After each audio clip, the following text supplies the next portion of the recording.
गुरुर्ब्रह्मा गुरुर्विष्णु गुरुर्देवो महेश्वर गुरु साक्षात् परब्रह्म तस्मै श्री गुरुवे नमः।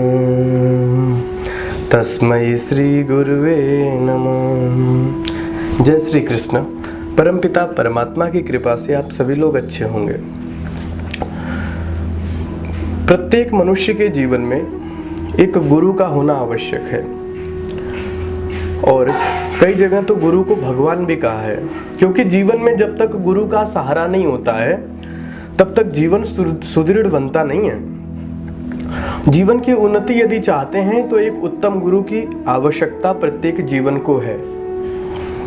कहते हैं कि इस मनुष्य का 2 बार जन्म होता है। एक बार तो उस माँ के गर्भ में जन्म होता है जो माँ हमारा पालन पोषण करती है। दूसरा जन्म गुरु के पास होता है। देखिए, माँ का बहुत बड़ा प्रेम है या बहुत बड़ी कृपा है कि उस माँ के गर्भ में हमें जन्म मिला।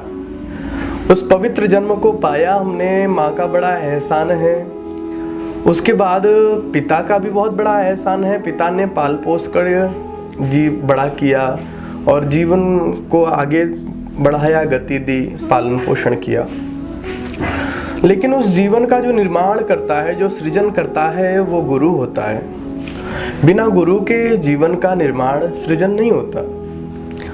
या तो हम जैसे जंगल के पेड़ पौधे होते हैं, कटीले वृक्ष ऐसे कैसे भी तैयार हुए जा रहे हैं, उगे जा रहे हैं, टेढ़े मेढ़े, जैसे उन्हें रास्ता मिला वो वैसे ही बड़े होते चले गए। एक तो ये जीवन है।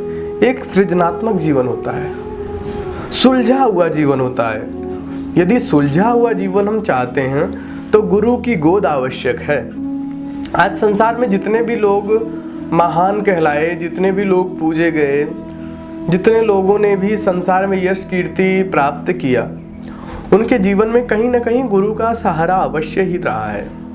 बिना गुरु के वो आगे नहीं बढ़े हैं। कहीं ना कहीं उनके जीवन में कोई ऐसा महत्वपूर्ण गुरु के रूप में रहा है जिसने उनके जीवन को एक उत्तम गति दी।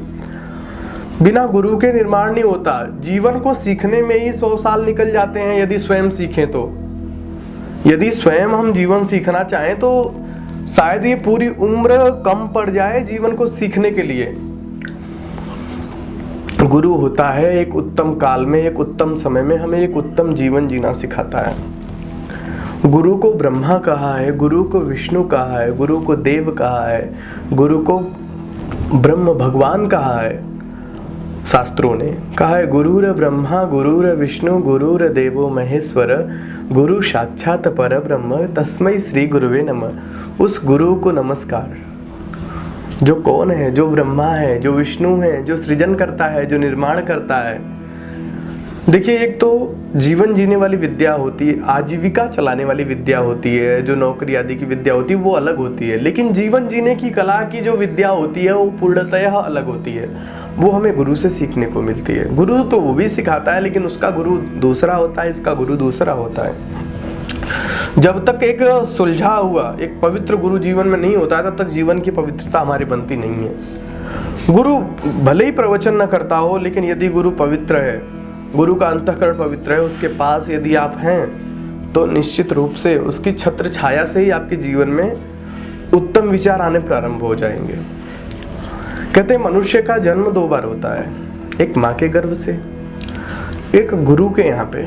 जब उसका उपनयन संस्कार होता है तो वो एक बार बच्चा गुरु के गर्भ में जन्म लेता है। एक बार माँ के गर्भ में जन्म लेता है, एक बार गुरु के जन्म। द्विज केवल ब्राह्मण को नहीं कहते हैं। कुछ लोगों ने भ्रांतियां फैला रखी है कि ब्राह्मण लोगों को द्विज कहा जाता है। द्विज वो होते हैं जिनका 2 बार जन्म होता है। पक्षी भी द्विज होता है। द्विज कौन होता है? पक्षी भी द्विज होता है। पक्षी द्विज कैसे होता है? एक बार पक्षी अंडे से निकलता है, एक बार उसका जन्म अंडे में होता है, मतलब जो अंडे के अंदर उसका जन्म हुआ, एक बार अंडे से जब वो बाहर आता है तो उसका जन्म होता है, माने संसार को जब वो देखता है तो 2 बार उसका। हमारे दांत है ना, ये भी द्विज होते हैं। हमारे दांत हैं, ये भी द्विज होते हैं। एक बार तो दूध के दांत होते हैं, वो कुछ समय तक रहते हैं, उसके बाद वो दांत टूट जाते हैं, फिर हमारे नए दांत आते हैं। इसी प्रकार बालक बाल्यावस्था में होता है तो माँ के गर्भ से पैदा होता है। उसके बाद जब वो थोड़ा प्रौढ़ होता है, थोड़ा बड़ा होता है, तो वो गुरु के गर्भ में पैदा होता है। फिर गुरु उसको अपने तरीके से संस्कारित करता है। जिस प्रकार सारी सब्जी रखी हो, क्या आपको आनंद आएगा सब्जी देख करके? जब तक उसको संस्कारित नहीं कर दिया जाएगा, कढ़ाई में डाल करके, तेल डाल करके, छौंक लगा करके, मसाले डाल करके, पानी डाल के, अग्नि के द्वारा उसको पका करके, जब तक उसको संस्कारित नहीं कर दिया जाएगा, क्या वो सब्जी आपको आनंद देगी? इसी प्रकार जब तक पुत्र हो, कोई भी व्यक्ति हो, जब तक उसको संस्कारित नहीं किया जाता तब तक वो आनंद नहीं देता है। संस्कारित होना बहुत आवश्यक है किसी भी चीज का। आज कई अनावश्यक बातें भी आप सुनते होंगे, अरे ये तो कुसंस्कारी औलाद है, पता नहीं ये कैसे कहाँ रहा, इसके माँ बाप ने इसे संस्कार नहीं दिए, ये नहीं किया, वो नहीं किया। ये जो बातें कड़वे में सुनने को मिलती हैं, ये उन्हीं को सुनने को मिलती है जिनका 2 बार जन्म नहीं हुआ। यदि उनका 2 बार जन्म हुआ होता, एक बार माँ के गर्भ से, एक बार गुरु के गर्भ से, माँ के गर्भ से तो सबका जन्म होता है, लेकिन यदि गुरु के गर्भ से भी उनका जन्म हुआ होता तो ये बात आज सुनने को नहीं मिलती कि इसको ऐसे संस्कार नहीं दिए, इसके माँ बाप ने पैदा करके छोड़ दिया। द्विज होना बहुत आवश्यक है। ब्राह्मण, कोई भी द्विज हो सकता है, केवल ब्राह्मण द्विज नहीं होते हैं जिनका जन्म 2 बार होता है।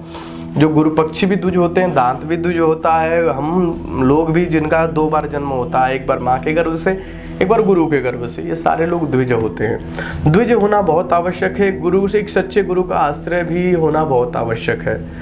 यदि सृजनात्मक जीवन का निर्माण करना चाहते हैं तो ऐसे तो कुछ भी बन के उग जाएं, चोर, बलात्कारी, डकैत, कुछ भी बन करके जीवन जीना चाहते हैं तो कोई बात नहीं, फिर तो हर प्रकार के रास्ते खुले हुए हैं। लेकिन यदि एक संस्कारवान, एक सभ्य, एक सुसज्जित जीवन जीना चाहते हैं तो एक उत्तम गुरु का होना हमारे जीवन में आवश्यक है। जब तक एक उत्तम गुरु नहीं हो सकता है जीवन में, तब तक हम उत्तम विचारधारा से ना तो जुड़ सकते हैं, ना उत्तम बातों को जान सकते हैं। केवल जीवन को सीखने में ही पूरा जीवन निकल जाएगा और कुछ भी हाथ ना लग सकेगा। यदि जीवन में थोड़ी भी उन्नति करना चाहते हैं तो एक उत्तम गुरु का होना बहुत आवश्यक है। आप लोग निरंतर इसी प्रकार जुड़े रहें और जीवन को उत्तम गति देते रहें और एक सुलझा हुआ जीवन जीने का प्रयास करें। किसी भी प्रकार की कोई शंका हो तो आप मुझसे पूछ सकते हैं। आप सभी लोगों का अनंत धन्यवाद। परमात्मा आपको खुश रखे, आनंदित रखे। जय श्री कृष्ण।